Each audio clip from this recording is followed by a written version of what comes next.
Praise the lord. ఈ దిన దేవుని వాగ్దానము. ఇప్పుడు నేను మనుషుల దయను సంపాదించుకొనజూచుచున్నానా, దేవుని దయను సంపాదించుకొనజూచుచున్నానా? నేను మనుషులను సంతోషపెట్టగోరుచున్నానా? నేనిప్పటికీ మనుషులను సంతోషపెట్టువాడనైతే క్రీస్తు దాసులను కాకయే పోవుదును.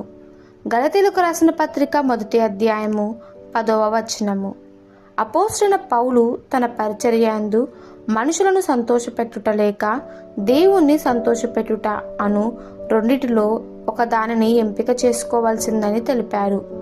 మనలో ప్రతి ఒక్కరము ఇట్టి ఎంపిక చేసుకోవాల్సి ఉన్నది.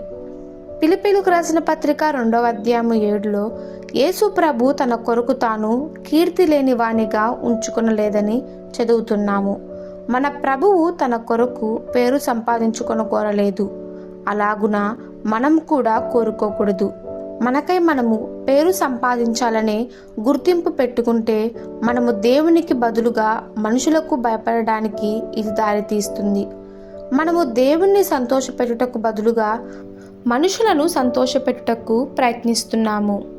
ప్రజలను దేవుని చిత్తము నుండి బయటకు లాగడానికి సాతానుడు ఎక్కువగా ప్రయత్నిస్తూ ఉంటాడు. మన సొంత విషయానికి వస్తే మన జీవితమంతా దేవుని చిత్తానుసారంగా నడుచుకోవడానికి పూర్తిగా మనము సమర్పించుకున్నప్పుడు మన స్నేహితులు అనేక మంది మనలను వదిలిపెట్టుతారు. కొందరైతే మనకు వ్యతిరేకమవుతారు. పౌలు వలె మనము దేవుని సంతోషపెట్టుట, మనుషుల సంతోషపెట్టుట మధ్య ఎంచుకోవాల్సి ఉందని మనం తెలుసుకోవాలి.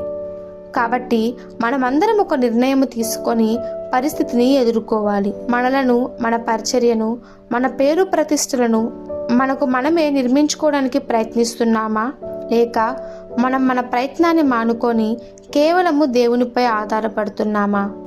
ఈ దిన దేవుని వాగ్దానము మనందరి జీవితంలో నెరవేరులాగున ప్రభు కృప మనకి తోడై ఉండును గాక. ఆమెన్.